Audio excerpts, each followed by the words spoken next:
I'm not really interested in playing in a rock band and playing in bars every weekend, you know? That's not what I like to do. I can adapt. It was almost lost this past century. A lot of people don't know that. There was a time this past century where it wasn't cool to be Native American. I play today because it's a dying art. It really is.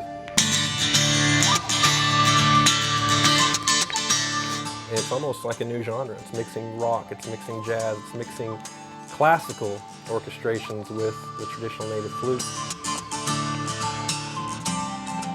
We combine the flute with other instruments to give it a new life form, to give it a new sound.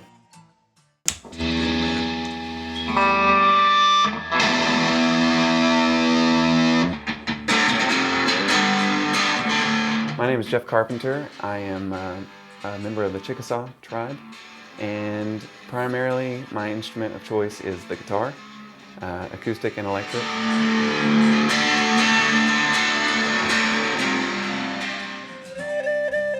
My name is Brad Clonch, and I am Mississippi Choctaw, and my primary instrument now is the Native American flute. I don't come from a musical family. Music's always been a part of my life. I started like most students. I started in school playing music in the band. I come from a classical background, listening to my mother play the piano, classical pieces.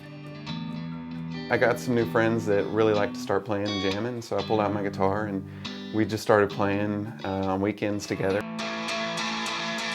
Metallica and Zeppelin and all that was what we listened to in high school, so that was cool. Some of the first CDs I bought were classical masterpiece CDs. Our band name is Injunuity, and to the normal person that may just sound like another word, but if you look at the spelling, it's actually spelled I-N-J-U-N-U-I-T-Y, which is a stereotype in Native American culture. The word Injun, it's a derogatory term. But just like our music, we're trying to take that term and spin it around to something positive. And I think we've succeeded, and we've got a great response from it. We were a little worried in the beginning because we weren't always called Ingenuity, and we had sat down and talked with Jared Tate, and Jared Tate said, "You know what? This music's positive. It's great." He said, "Just do it. Call yourselves Ingenuity."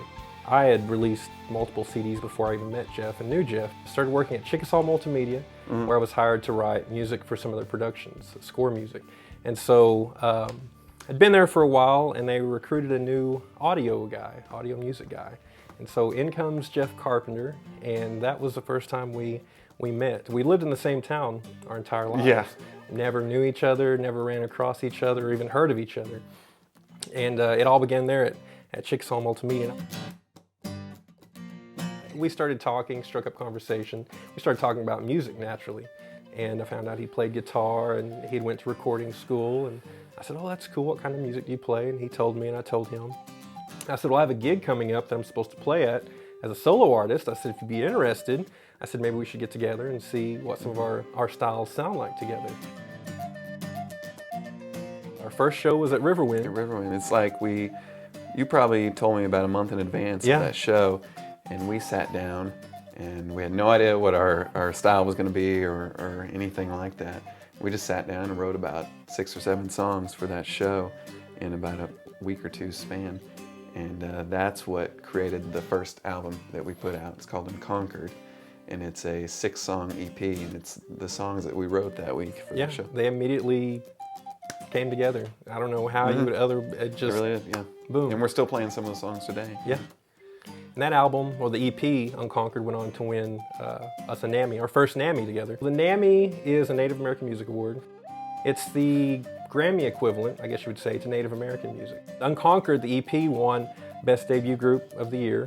And then here, this past year at the NAMIs, won Songwriters of the Year.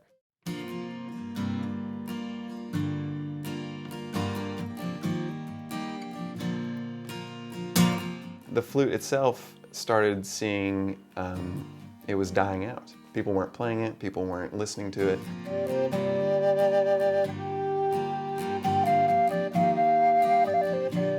So it's something where you've got all this other modern music that's upbeat and fun, it's got drums and all that.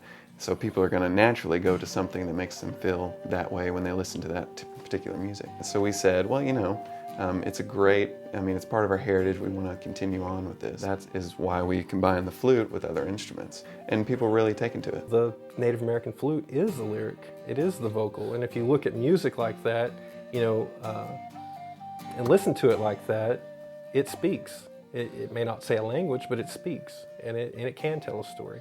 And it can tell emotion. It can convey feelings. So it's there. I guess it all depends on where you're playing and who you're playing for. To me, when it really becomes a spiritual moment is when you're playing with a small group and it's pretty intimate setting. There's a connection with the crowd. You'll be playing some of the slower, more heartfelt, stronger pieces that we have, and you'll see the audience, you know, tear up. So you're bringing them in and they're feeling it and they're relating. The music, I think, helps paint a picture. If you can make someone feel that way through your music, it's a pretty big accomplishment for a musician. So I never knew we had that ability till you get out there and you find that you really can touch somebody that way.